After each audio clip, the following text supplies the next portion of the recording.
got no time for that. どうも、ケイスケです。今、こちら、広島におります。広島のね、尾道の、ここは尾道のおばあちゃんと私ホテルという、ちょっと変わった名前のホテルに泊まっておりまして、なんか隣にね、介護施設があって、そこのおばあちゃんが時々訪ねてくると、いうホテルに泊まっております。めちゃめちゃおしゃれですよね。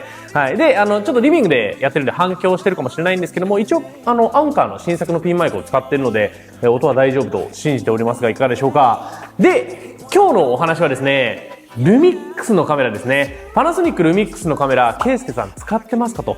いう声結構いただくんですけども、使っております。で、今回のね、広島はもう全部、ルミックスのカメラのみを使ってね、撮影をしているので、もう本当にソニーだけじゃなくルミックスもね、ダブルメインとして使っているという感じなんですけども、ついにですね、ルミックスのカメラのレンズ、確定しました、僕の中で。のでですね、今回はその僕のレギュラーレンズたち紹介していきたいなと思います。どういう活用の方法があるか、どういうメリットがあるかとかも含めてご紹介していきますので、ぜひ参考にしていってください。それでは早速いってみましょう。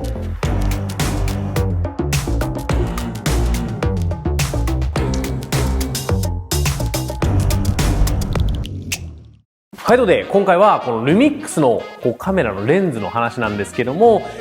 僕自身はソニーのカメラもルミックスのカメラもどっちもダブルメインとして使っています。じゃあどういう風に区分けしてるのっていう話なんですけども、僕の場合はですね、本格的な撮影をしたいとか、そういう場合、要はシネマティックな動画撮りたいっていう場合はソニーで行ってます。で、どっちかというと Vlog とか、写真も動画も撮りたいよっていう場合、1台で済ませたいよって場合は、今、ルミックスを持っていっています。理由なんですけども、やっぱり今、現状、ルミックスのカメラに一元化しちゃうと、4K のスローモーションとかが、ソニーのカメラの方が撮りやすかったりするので、やっぱり海外とか行って本格的な映像を撮りたいよって時に FX3 とか、そういうカメラの方がコンパクトですごいいろんな映像を撮れるなと思っております。なんですけど、Vlog とか写真も動画もどっちも撮りたいよ、旅の記録残したいよっていう時に、ルミックスのカメラの方が手ブレ補正とかもちゃんと効くので、結局機材自体がコンパクトに仕上がるんですよね。なんだろうな、例えば後で紹介するんですけども、このシグマのズームレンズとかも、ソニーのカメラだとあんまり手ブレ補正動画だと効かないので、これを旅に持っていくってことはなかなか最近しなくなっちゃったんですけども、ルミックスのカメラだとめちゃめちゃ手ブレ補正が効くんで、こういうね、ちっちゃいレンズも選択肢に上がるという感じになってます。やっぱソニーのカメラを動画で本格的に使おうとなると、最近はもう純正のレンズしか使えなくなっちゃうので、そうすると全体のね、コストも上がるし、あと大きさもちょっと大きくなったりするんで、そこら辺よりコンパクトにしたいよねと思うと、パナソニックのね、ルミックスのカメラとかが、やっぱ有力なんじゃないかなということで、最近は持っていっています。もちろんそれぞれメリットデメリットあると思うんですけども、僕の用途としては、そんな感じで使い分けているという話です。で、そういう写真も動画も撮りたいよ、気軽に撮影したいよという人に向けて僕のレンズ構成ご紹介していきます。僕の選んだレンズは4本。3本プラスアルファという感じですね。で、選んでいますので、早速紹介させてください。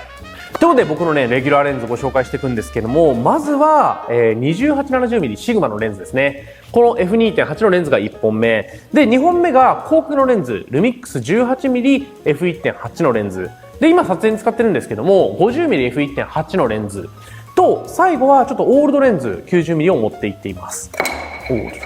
で、なんでこの合成にしてるかっていうと、基本的にはこのね、シグマの 2870mm のレンズ1本でいけるんですよ。いけるんですけども、これよりも広角撮りたいねっていう時に、この 18mm1 本使ったりとか、あとはもっとボケ感欲しい時とか、夜のシーン、夜中になって暗いシーンに撮影する時に 50mm F1.8 を使ったりしています。で、この3本だけだと、ちょっと望遠気味足らないなとか、マクロの撮影もしたいなっていう時に、オールドレンズとかでカバーするという感じで僕は運用しています。ちょっと一本一本レンズご紹介させてください。ケイスケの動画。で、まずこちらですね。シグマ 2870mm F2.8 のレンズで、もうこれはマストです。もうこのレンズ、このシグマ 2870mm F2.8 のレンズがあるから、僕はルミックスのカメラを使うってぐらいこのレンズを外せないと思ってます。なんでかというと、これね、28から 70mm、広角から望遠までいけて、かつ F2.8 投資で、それでいてめちゃめちゃ軽いんですよ。500g 切ってるの。で、さっきも言った通り、ルミックスのね、僕の使ってる S5 Mark II とかって、手ブレ補正めちゃめちゃ優秀なんで、この1本で自撮りとか、もう全部いけちゃうんですよ。ソニーのカメラでこのレンズ使おうとすると、手ブレ補正がちょっと効かないっていう上に 28mm もちょっとクロップされちゃうので、狭くなっちゃったりするんですよね。それが広いまま手ブレ補正も効いて撮影ができるっていうのがこのルミックスのカメラの強いところだと思いますので、もうこのレンズは何でもいける。このレンズさえあれば写真も動画も全部いけるんで、もう絶対これはね、買ってほしいなと思います。もうこれはもうマスト。で、作品を見てほしいんですけども、ほんとね、キレもいいし、まあもちろんね、高いレンズとか、すごくキレがいいレンズとかと比べると、あんまり良くないのかもしれないんですけども、まあでも動画でそこまで必要かって言われるとそうではないし、写真でね、使ってて不便に感じるかって言われるとそうでもないので、いや僕は全然これで十分だと思ってます。はい、2870mm 本当におすすめ。で、さっきも言った通り、このレンズだけだとちょっと広角が足りないかなと。28mm が最広角なので、もっと広く撮りたいよっていう時に、こっちの 18mm F1.8 のレンズ使います。まあ、シグマの 20mm の F2 のレンズっていうのもあって、そっちでもいいかなと思ったんですけども、まあ、やっぱりこれで自撮りもできちゃうから、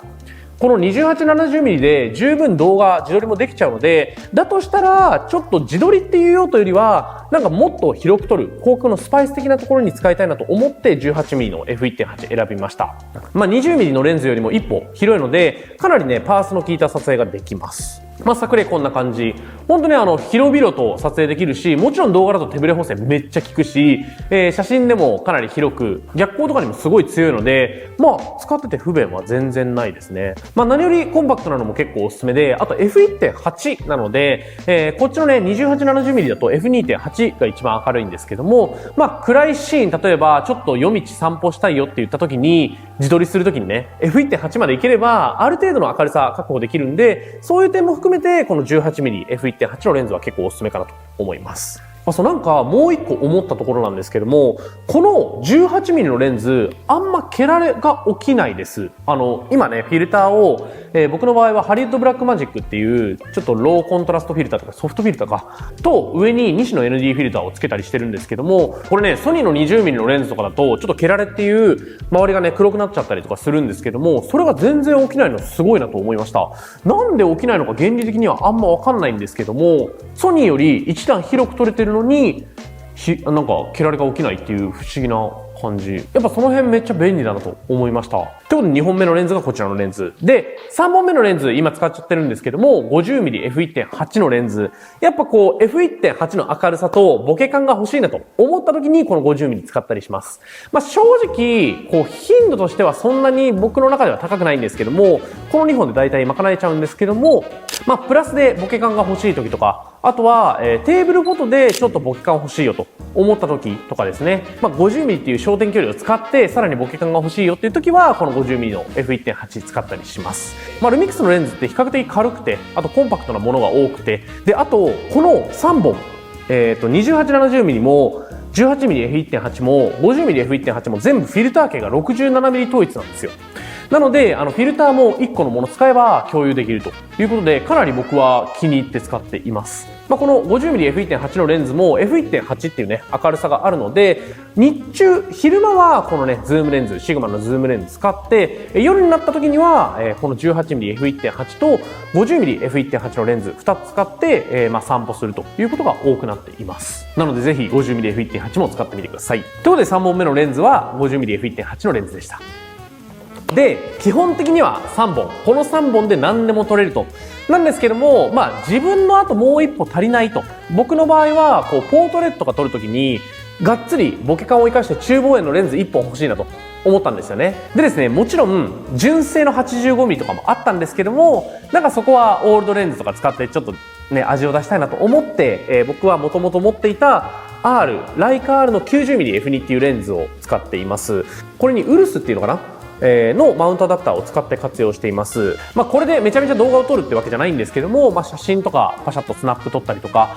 まあここぞという時の必殺レンズとして結構使うことが多いです。やっぱ 85mm、90mm ぐらいのレンズって結構こう中望遠でがっつり背景をぼかしたりとかも使えるので、こう使う頻度っていうのがめちゃくちゃ高いわけじゃないんですけども、一枚絵の強さっていうのはやっぱ圧倒的なんですよね。なんで、その強さを求めるために、比較的コンパクトなレンズとして、このオールドレンズを持っていっています。ここは完全に自分の趣味なんですけども、さっき紹介した3本にプラス加えて、自分が欲しいと思ったところを集めてもらえれば、かなり理想に近づくんじゃないかなと思いますので、ぜひ試してみてください。ケイスケの動画。はい、ということで、僕の中でのもうレギュラーレンズというか、ルミックス S5 シリーズのもうおすすめレンズご紹介していきました。買う順番としては、最初に 28-70mm。もうこれはマストだと思うから、これは全員ルミックスのカメラを持ってる人は使った方がいいなと思います。ルミックス S シリーズね。S5 シリーズ使ってるなら、もうこのレンズはマストだなと思います。で、そこにプラスするんであれば、もともと 50mmF1.8 のレンズとかはレンズキットで付いてくるのかなと思いますので、もともと持ってるとは思うんですけども、50mmF1.8 のレンズとか、この辺の 18mm のレンズ、広角の方が先がいいかな。この 18mm っていう広さは、シグマのズームレンズだと撮れないので、50mm は撮れるじゃないですか。一応、広さ的にはね。なんですけども、こっちの 18mm は撮れないので、なんで、買う順番としては、このズームレンズから次 18mm。50mm のレンズ手に入れて、最後にスパイスとして、僕みたいにオールドレンズ1本買うとか、そういう風に進めてもらえると、きっと理想のレンズ構成出来上がるんじゃないかなと思いますので、ぜひ、お試しあれ。はい。ということで、全部ね、リンクは概要欄に貼っておきますので、気になるものがあれば、まず買ってみてください。ということで、今回の動画この辺にしたいと思います。今回の動画いいと思ってくれた方は高評価ボタン、チャンネル登録もぜひよろしくお願いします。それではまた次の動画でお会いしましょう。バイバイ。